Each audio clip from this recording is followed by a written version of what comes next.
Hello friends, welcome to all. आज की इस क्लास में हम घटना चक्र पेट की 8वीं टेस्ट सीरीज करेंगे। तो बिना देर के हुए चलिए क्लास को स्टार्ट करते हैं। हमारा पहला क्वेश्चन है, माउंट अबू स्थित मशहूर दिलवाड़ा मंदिर निम्नलिखित में से किस समुदाय का पवित्र तीर्थ स्थल है। तो यह अरावली की पर्वत श्रेणियों में माउंट अबू पर स्थित मंदिर है, जो कि जैन धर्म का पवित्र तीर्थ स्थल माना जाता है। इसका निर्माण जो था यह चालुक्य राजा भीम प्रथम का सामंत तथा विमल शाह उसने कराया था। अगला क्वेश्चन है, पृथ्वीराज चौहान ने से विवाह किया था, वह उनके शत्रु जयचंद गढ़वाल की बेटी थी। तो पृथ्वीराज चौहान जो कि पृथ्वीराज तृतीय नाम से भी जाने जाते हैं, इन्होंने संयोगिता जो कि जयचंद गढ़वाल की पुत्री थी, इनसे विवाह किया था। अगला क्वेश्चन है, चालुक्य वंश का सबसे महान शासक कौन था। तो चालुक्य वंश का सबसे महान शासक पुलकेशिन द्वितीय को माना जाता है। अगला क्वेश्चन है, पोलो या चौगान खेलते समय निम्नलिखित में से किस सुल्तान की मृत्यु हुई थी। तो चौगान खेलते समय कुतुबुद्दीन ऐबक की मृत्यु हुई थी। 13वां क्वेश्चन है, सूची मिलान करना है आपको। खनन क्षेत्र और खनिज संपदा दिए हुए हैं। तो काला हांडी जो है यह उड़ीसा में है, बॉक्साइट के लिए फेमस है। अगला है जावर जावर जावर जो है वह जस्ता और सीसा के लिए फेमस है, जो कि राजस्थान में है।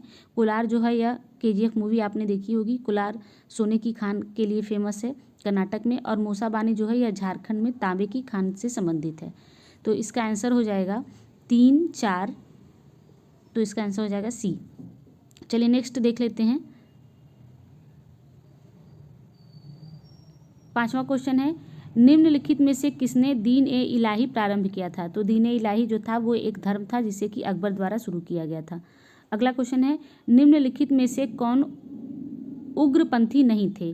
तो एक्सट्रीमिस्ट कौन नहीं थे, यह आपको बताना है। तिलक थे, उधम सिंह भी थे, मदन लाल भी थे, गोपाल कृष्ण गोखले जो कि गांधी जी के राजनीतिक गुरु माने जाते हैं, यह उग्रपंथी नहीं थे। अगला क्वेश्चन है, अमृतसर की संधि पर हस्ताक्षर कब किए गए थे। तो यह 1809 में अमृतसर की संधि पर हस्ताक्षर किया गया था। अगला क्वेश्चन है, सीमांत गांधी किसे कहा जाता है। तो सीमांत गांधी जो है यह खान अब्दुल गफ्फार खान जी को बोला जाता है। चलिए 14वां क्वेश्चन है, दक्षिण एशिया का सबसे बड़ा मरुस्थल है। तो अटाकामा आपको पता है कि यह साउथ अमेरिका कॉन्टिनेंट में है। कालाहारी जो है यह साउथ अफ्रीका में है। और कोलोराडो जो है यह एक प्लेटी हो। तो बच गया थार। तो थार जो है यह एशिया का सबसे बड़ा मरुस्थल है माना जाता है, दक्षिण एशिया का। अगला क्वेश्चन है, निम्नलिखित नदियों में से कौन सा विषुवत रेखा को 2 बार पार करती है। तो आपको बताना है कि इक्वेटर को 2 बार काटने वाली नदी कौन सी है। तो यह कांगो नदी है, जिसे कि जायरे नदी भी बोला जाता है। इसके अलावा अगर हम देखें, टॉपिक ऑफ कैंसर को भी एक नदी है जो 2 बार काटती है, और ये भारत की नदी है। माही नदी जो है यह टॉपिक ऑफ कैंसर को 2 बार काटती है। इक्वेटर को 2 बार काटने वाली आपने देख ली, कांगो या फिर जायरे नदी है। और मकर को यानी कि टॉपिक ऑफ कैप्रिकॉन को भी लिम्पोपो नदी है, जो कि 2 बार काटती है। चलिए अगला क्वेश्चन देख लेते हैं। 16वां है, मेक इन इंडिया पहल का शुभारंभ कब किया गया था। तो यह सितंबर 2014 में किया गया था। अगला क्वेश्चन है, राष्ट्रीय कृषि और ग्रामीण विकास बैंक यानी कि नाबार्ड की स्थापना कब की गई थी। तो नाबार्ड की स्थापना 12 जुलाई 1982 में की गई थी। तो इसका आंसर हो जाएगा C। चलिए अगला क्वेश्चन देख लेते हैं। चलिए क्वेश्चन नंबर 9 है, निम्नलिखित में से किसने 1935 के अधिनियम के बारे में कहा था, एक कार जिसमें ब्रेक तो है पर इंजन नहीं है। तो यह 1935 के अधिनियम को जवाहरलाल नेहरू जी ने बोला था। अगला क्वेश्चन है, गणेश महोत्सव का आरंभ किसने किया था। तो गणेश महोत्सव और शिवाजी महोत्सव दोनों ही आज़ादी के लड़ाई के वक्त तिलक जी द्वारा शुरू किया गया था। तो इसका आंसर हो जाएगा लोकमान्य तिलक। अगला क्वेश्चन है, यमुना नदी का उद्गम स्थान है। तो यमुना नदी जो है यह बंदरपुच से यमुनोत्री ग्लेशियर से उद्गमित होती है। अगला क्वेश्चन है, निम्नलिखित में से कौन सा एक स्थान सबसे सूखा स्थान है। तो लेह जो है, लद्दाख का लेह, यह सबसे सूखा स्थान माना जाता है। अगला क्वेश्चन है, क्वेश्चन नंबर 18, भारत के केंद्रीय बजट में रेल बजट का किस वर्ष विलय किया गया था। तो केंद्रीय बजट और रेल बजट को मोदी गवर्नमेंट ने एक में कर दिया था, और यह 2017 में किया गया है। अगला क्वेश्चन है, भारत में श्वेत क्रांति का जनक किसे कहा जाता है। तो श्वेत क्रांति का जनक जो है यह वर्गीस कुरियन को बोला जाता है। आपने देखा होगा कि घटना चक्र की आज हम 8वीं टेस्ट सीरीज कर रहे हैं, और यह श्वेत क्रांति और हरित क्रांति का क्वेश्चन लगभग 4-5 टेस्ट सीरीज में हमें मिला है। तो यह बहुत ही इंपॉर्टेंट क्वेश्चन है, और यह क्वेश्चन आता भी है बहुत ज़्यादा हर जगह, तो आप इसे याद रखिएगा।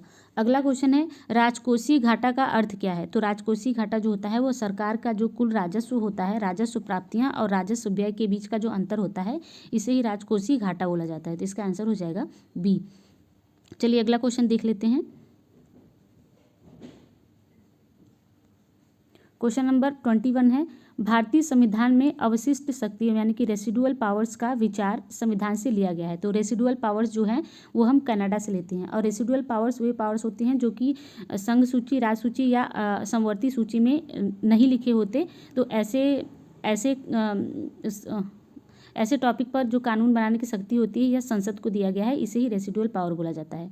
अगला क्वेश्चन है, संविधान का कौन सा भाग संविधान संशोधन से संबंधित है? तो भाग 20 जो है यह संविधान संशोधन से संबंधित है। अगला क्वेश्चन है, उत्तर प्रदेश की पहली महिला मुख्यमंत्री कौन थी? तो भारत में पहली मुख्यमंत्री बनने वाली यानी कि किसी भी प्रदेश की पहली मुख्यमंत्री बनने वाली जो थी यह सुचेता कृपलानी थी, जो कि उत्तर प्रदेश की मुख्यमंत्री बनी थी। और साथ ही पहली राज्यपाल भी उत्तर प्रदेश ने ही दिया था, जो कि हमारी सरोजिनी नायडू जी थी। चलिए अगला क्वेश्चन है, राष्ट्रपति मंत्रिपरिषद के संसद को कैसे बर्खास्त कर सकते हैं? तो राष्ट्रपति जो है यह प्रधानमंत्री की सिफारिश पर ही मंत्रिपरिषद के सदस्य को बर्खास्त कर सकते हैं। तो इसका आंसर हो जाएगा सी। नेक्स्ट है, भारतीय संविधान के अनुसार सरकार के कितने अंग हैं? तो सरकार के अंग न होकर यहाँ पर शासन का अंग दिया जाना था कि शासन के कितने अंग होते हैं।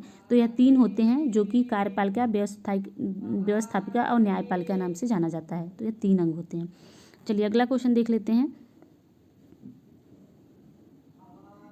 चलिए क्वेश्चन नंबर 26 है।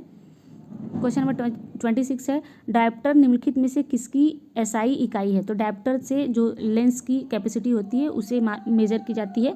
तो ये क्या हो जाएगा? लेंस की क्षमता। अगला क्वेश्चन है, यदि एक लोलक निर्वात में दोलन करता है तो इसकी समयावधि होगी। तो आपको बताना है कि अगर कोई पेंडुलम निर्वात में ऑसिलेट करता है तो इसमें जो समय लगेगा वो क्या होगा?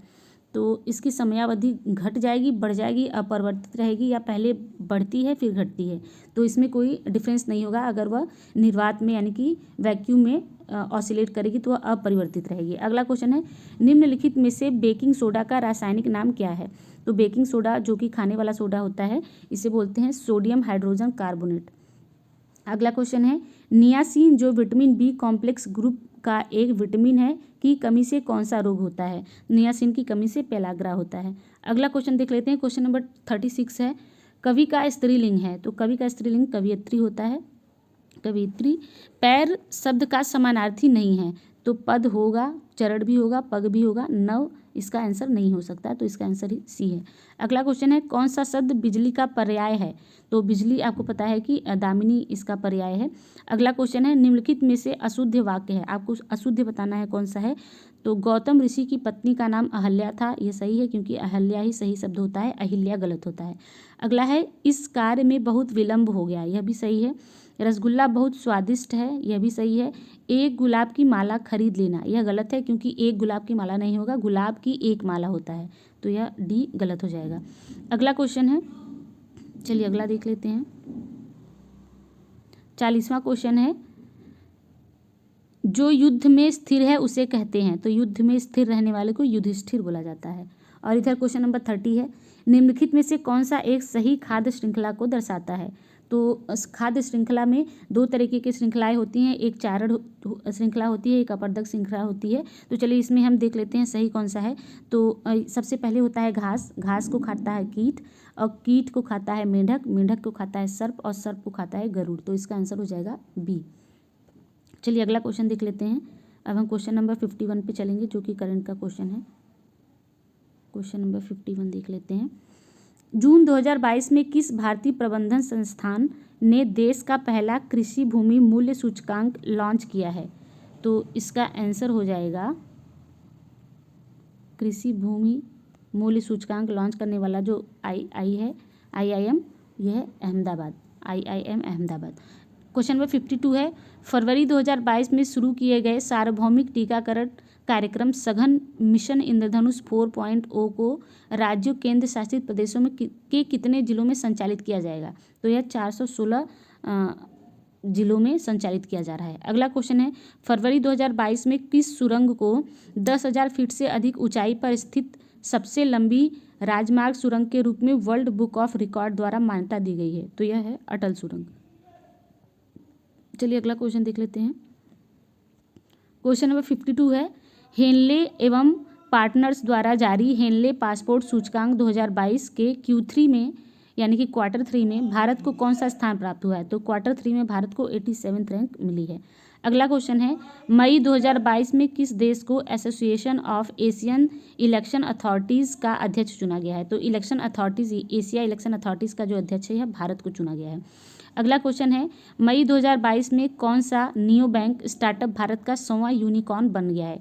तो 100वां यूनिकॉर्न बनने वाला जो नियो बैंक स्टार्टअप है यह ओपन है। चलिए क्वेश्चन नंबर 57 देख लेते हैं। क्वेश्चन नंबर 57 है, अंतर्राष्ट्रीय ऊर्जा एजेंसी की एक रिपोर्ट के अनुसार भारत वर्ष 2026 तक विश्व के तीसरे सबसे बड़े इथेनॉल उत्पादक के रूप में किस देश को पीछे छोड़ देगा? तो यह चाइना को पीछे छोड़कर तीसरे नंबर पर आ जाएगा 2026 तक। अगला क्वेश्चन है, उत्तर प्रदेश के किस शहर में स्किल इंडिया अंतर्राष्ट्रीय केंद्र की स्थापना की जाएगी? तो यह वाराणसी में की जा रही है। चलिए क्वेश्चन नंबर 59 है। क्वेश्चन नंबर 59 है, नवंबर 2021 में प्रधानमंत्री नरेंद्र मोदी ने पूर्वांचल एक्सप्रेस वे का उद्घाटन किया। इस एक्सप्रेस वे के संबंध में निम्नलिखित में से कौन सा तथ्य सही नहीं है? तो आपको गलत बताना है। पहला है, 16 नवंबर 2021 को प्रधानमंत्री नरेंद्र मोदी ने पूर्वांचल एक्सप्रेस वे का उद्घाटन किया, यह सही है। फिर है, यह एक्सप्रेस वे की लंबाई 340.824 किलोमीटर यानी कि लगभग 341 किलोमीटर है, यह भी सही है। यह एक्सप्रेस वे बलिया के मंदारिन गांव तक बनाया गया है, यह गलत है क्योंकि यह बलिया नहीं बल्कि गाजीपुर तक जाएगा, तो यह गलत, यानी कि सी ही आंसर होगा हमारा। बाकी चौथा भी सही है कि यह सुल्तानपुर में यहाँ पर हवाई पट्टी बनाई गई है, तो इसका आंसर सी है। चलिए अगला क्वेश्चन देख लेते हैं। क्वेश्चन नंबर 60 है, टोक्यो ओलंपिक 2020 में भारतीय पदक विजेताओं के संबंध में विकल्प में से कौन सा तथ्य सही नहीं है? पहला है, टोक्यो ओलंपिक 2020 में भारत की तरफ से पहला पदक लवलीना बोरगोहेन ने जीता था, तो यह गलत है क्योंकि यह लवलीना बोरगोहेन नहीं बल्कि मीराबाई चानू थी जिन्होंने कि सिल्वर मेडल जीता था और भारत को पहला पदक दिलाया था, तो ये पहला ही गलत हो जाएगा, इसका आंसर पहला होगा। बाकी तीनों सही है, आप पढ़ लीजिएगा। क्वेश्चन नंबर 61 है, अबू धाबी की राजधानी है, तो बताना है कि अबू धाबी किसकी राजधानी? तो यह यूनाइटेड अरब अमीरात्स की राजधानी है। अगला क्वेश्चन देख लेते हैं। क्वेश्चन नंबर 62 है, पुष्कर मेला कहाँ आयोजित किया जाता है? तो पुष्कर मेला जो है राजस्थान के अजमेर जिले में लगता है। अगला क्वेश्चन है, राष्ट्रीय रेल संग्रहालय कहाँ स्थित है? तो रेल संग्रहालय जो है यह नई दिल्ली में स्थित है। अगला क्वेश्चन है, निम्नलिखित में से कौन सा पुरस्कार उपन्यास के लिए दिया जाता है? तो इसमें से उपन्यास के लिए बुकर पुरस्कार दिया जाता है।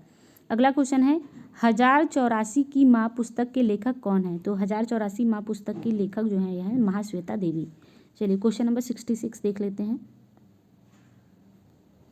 66वां क्वेश्चन है, भारतीय संसद में कितने सदन हैं? तो अगर अंग पूछता है तो 3 है, राष्ट्रपति, राज्यसभा और लोकसभा, लेकिन यहाँ पर सदन पूछ रहा है तो 2 सदन है, लोकसभा और राज्यसभा, इसका आंसर हो जाएगा 2। 57 ज्ञानपीठ पुरस्कार किसे प्रदान किया गया है? तो ये रिसेंट में 57th ज्ञानपीठ पुरस्कार जो दिया गया है यह दामोदर माउजो को दिया गया है। अगला क्वेश्चन है, मार्च अप्रैल 2022 में इटली में आयोजित 45वीं ब्रिज चैंपियनशिप 2022 में सीनियर टीम श्रेणी में किस देश ने रजत पदक जीता है? तो यह भारत ने ही जीता है रजत पदक, इसका आंसर बी होगा। अगला क्वेश्चन है, गणतंत्र दिवस परेड 2022 में किस राज्य की झांकी को सर्वश्रेष्ठ झांकी का पुरस्कार प्रदान किया गया है? तो यह अपने उत्तर प्रदेश को प्रदान किया गया है और इसका थीम था विश्वनाथ कॉरिडोर। और सबसे लोकप्रिय झांकी अगर पूछता है तो महाराष्ट्र की झांकी को लोकप्रिय झांकी का दर्जा दिया गया है। चलिए अगला क्वेश्चन देख लेते हैं। हमारा लास्ट क्वेश्चन है, आज का लास्ट क्वेश्चन है, जनवरी 2022 में संपन्न टाटा स्टील शतरंज 2022 के चैलेंजर वर्ग का खिताब किसने जीता? तो यह खिताब जो है यह अर्जुन एरिगैसी ने जीता है। अगर आपको हमारी क्लास पसंद आ रही है तो प्लीज़ क्लास को लाइक करें। अगर आप लाइक करते हैं तो हमारी क्लास ज़्यादा से ज़्यादा लोगों तक रिकमेंड की जाएगी। और क्लास को सब्सक्राइब करें, सब्सक्रिप्शन बढ़ नहीं रहा है तो आप ध्यान दीजिए इस पर। Thank you so much.